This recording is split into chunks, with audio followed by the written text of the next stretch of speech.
Ils sont 12 à bord du Medline et ils continuent de naviguer vers Gaza. Partis de Sicile dimanche dernier, ils veulent livrer de l'aide humanitaire aux Palestiniens et alerter sur l'enfer qu'ils sont en train de vivre. À bord de ce navire se trouve notamment l'eurodéputée franco-palestinienne Rima Hassan et la militante écologiste Greta Thunberg. Il y a également Reva Viard. Bonsoir, vous êtes militant écologiste français. Vous vous rapprochez chaque heure un peu plus de Gaza. Est-ce que vous pouvez nous indiquer où vous vous trouvez actuellement et dans combien de temps vous devriez voir apparaître les côtes gazaouis? Oui, alors bonsoir. Écoutez, nous sommes actuellement à peu près 130 000 nautiques de Gaza. Nous sommes, c'est important de le préciser, dans les eaux internationales. Donc, dans les eaux internationales, Israël n'a pas sa place. Et ensuite, nous allons arriver dans les eaux palestiniennes. Et dans ces eaux palestiniennes, Israël n'a pas non plus sa place. Donc, on devrait théoriquement, dans un peu plus de 24 heures, à peu près, oui, une trentaine d'heures, voir arriver les côtes de Gaza. Qu'est-ce qui se passe autour de vous? Est-ce que vous êtes surveillé, on l'imagine, de très près par l'armée israélienne? De quelle façon ça se manifeste en mer? Alors, toutes les nuits, on a des survols de drones, en journée également un petit peu, mais voilà, on doit avoir 5-8 drones qui nous survolent chaque nuit. Euh, donc, c'était peut-être quelque chose d'inquiétant au début, puisque je rappelle quand même que le dernier navire qui est parti de la Freedom Flotilla a été bombardé par un drone israélien dans les eaux internationales au large de Malte.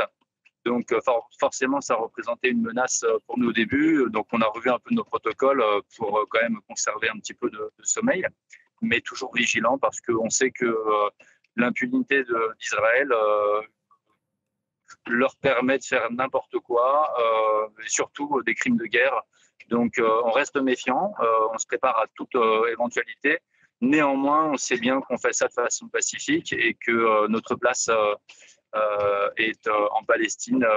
Donc, on continue chaque heure, chaque instant à croire en ce scénario non violent, en ce scénario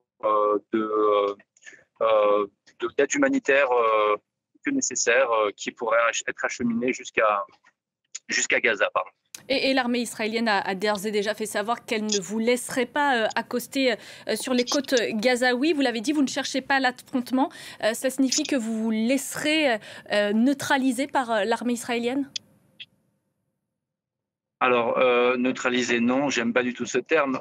En revanche, évidemment, on n'a aucune arme avec nous, on a de la farine, des béquilles. Je tiens quand même à rappeler que Israël a interdit les béquilles en Palestine, donc il y a un embargo là-dessus. Donc voilà, je vois mal comment on pourrait représenter une menace pour Israël. Donc non, la situation est absurde.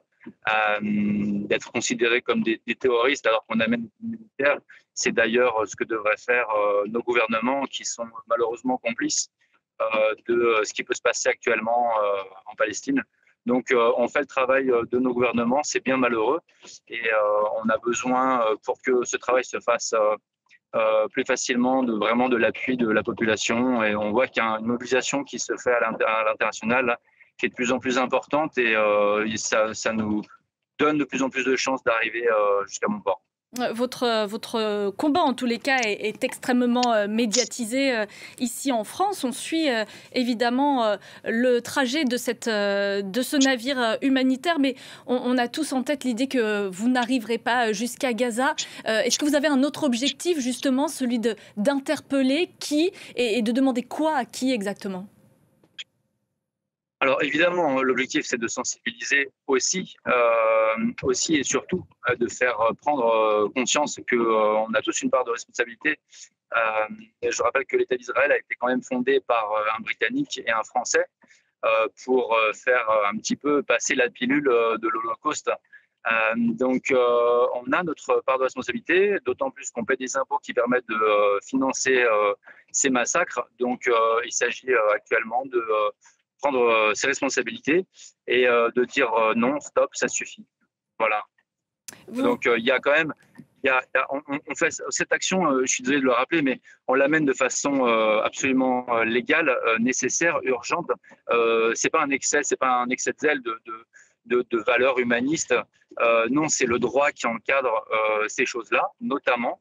Il y a le cœur, c'est une chose qui nous porte, on est profondément porté par l'amour, mais il y a aussi le droit international. Je rappelle quand même que Benjamin Netanyahou a des mandats d'arrêt internationaux contre lui. Je rappelle que c'est un criminel de guerre, donc il y a un moment, la peur ne doit plus régner, il faut faire triompher la justice et l'amour, et c'est en ce sens qu'on avance vers Gaza, et il n'y a aucune raison raisonnable qui permettrait de croire qu'on pourrait être arrêté dans notre entreprise. Malheureusement, c'est probablement ce qui vous attend. Vous n'aimez pas le terme neutraliser, peut-être qu'effectivement, être intercepté est peut-être plus adéquat. Est-ce que vous êtes préparé à ce scénario et à ce qui vous attend dans les prochains jours ? Alors oui, bien sûr, on a un certain nombre de scénarios qu'on a pu travailler en groupe avec l'équipage. Après, on est plutôt confiant à mesure qu'on avance. On voit cette mobilisation justement de la population qui grandit à l'international. Donc on est assez serein. Je dois dire que je m'attendais à beaucoup plus de tension à bord et je suis très agréablement surpris. Maintenant, on verra comment ça va se passer. Je pense que c'est véritablement la population à l'échelle mondiale qui va écrire la suite de cette affaire. Un grand merci Reva Viard pour votre témoignage depuis donc la coalition de la flottille pour la liberté en direct donc des eaux internationales, et vous vous dirigez donc vers Gaza. Merci à vous.